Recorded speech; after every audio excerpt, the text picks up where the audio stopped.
What's up guys, welcome back to the channel. In this particular video I will explain the problem equilibrium point. This problem is again a standard DSA problem guys and asked by many companies, so make sure you stay tuned till the end of the video. Starting right away from the problem statement, so it says that you are given an array A of n positive numbers. The task is to find the first equilibrium point in an array. What is a equilibrium point? So the definition is given here. Equilibrium point in an array is a position such that the sum of elements before it is equal to the sum of elements after it. Let me explain guys. So let's say I have an array here, right, and I have the equilibrium point somewhere in the array.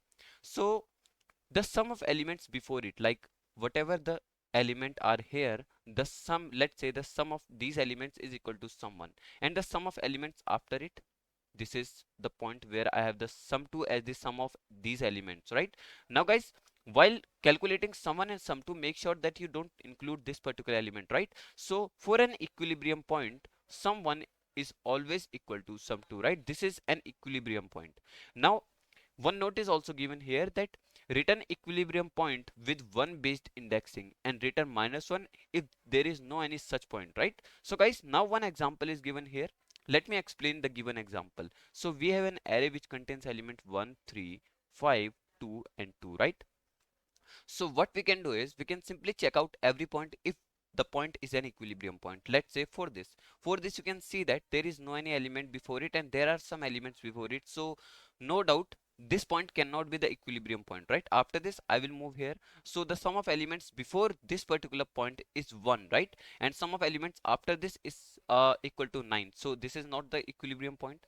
I will come here. Sum of elements before it is equal to 4 and sum of elements after it is equal to 4 again, right? So now you can see that sum 1 equal to sum 2 is something which is true. So this particular point is going to be the equilibrium point. What is the index of this point? 2, but we have to return 1 based indexing, right? So the actual index is going to be 3. Now we have to return 3 as the output. Guys, this is about the problem statement. Let's talk about the solution now. Okay, so I have written one example here guys, and I'm going to use this particular example in order to explain the intuition and approach.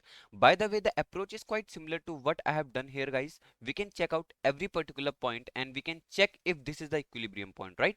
But the question is how we can calculate sum 1 and sum 2. This is an important question and this is quite tricky as well. So let me explain guys. See, first I will start with this one, right? And what I can do is I can maintain the prefix sum. Like if I'm here, so I can maintain the sum till this particular point. We can easily do this. What we can do is we can make a sum which is initially equal to 0, then we can start a loop for I equals to 0, then I smaller than n, then I plus plus, right? And what we do here is we simply do again and again sum plus equals to current array element, right? This is what we can do guys, and this is how we can maintain the prefix sum. Like if I'm at this particular point, so I will have the sum before this particular point, right? If I'm at this point which is like I equals to 3, then I will have the sum of every element before this.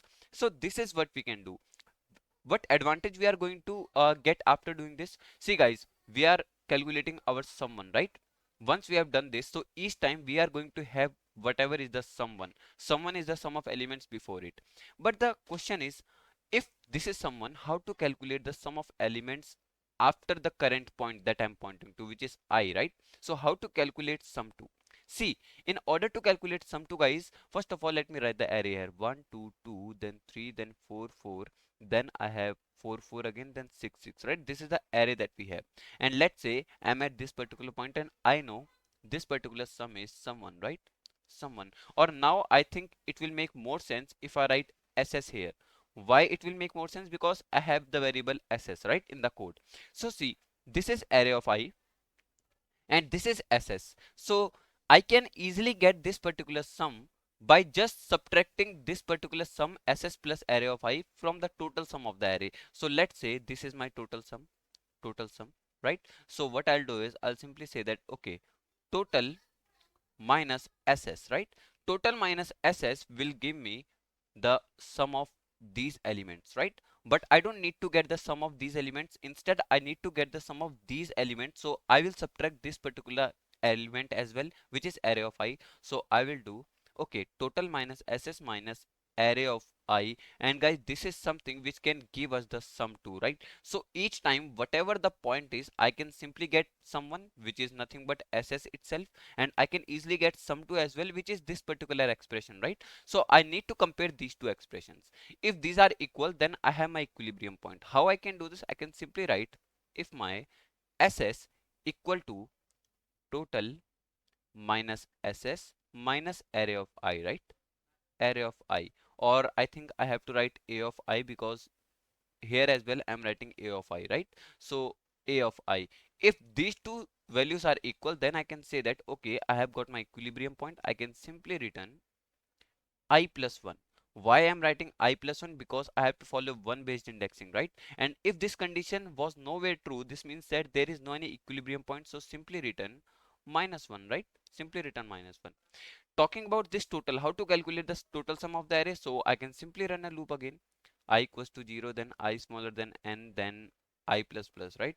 And total plus equals to like array of I, right? This is how I can get the total sum of the array. Initially the total sum is going to be 0. So this is the whole idea behind the solution, guys. And what is the time complexity? O of n because of this, O of n, and O of n because of this. And see, these two loops are not nested loops, so the total complexity is going to be greater of these two values, which is nothing but O of n again, right?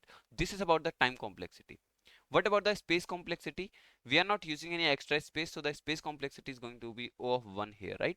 Guys, this is about the whole approach. Let me show you the code quickly. So we have the code here, guys, and we have the Java code and Python code as well, right? This is the C++ code. You can see that the code is quite similar to what I have explained in the video, right? And this is again a Java code, and this is again a Python code, right? So guys, I think I'm done with the video. This is all about this particular problem and video. I hope you will like this explanation. Thank you.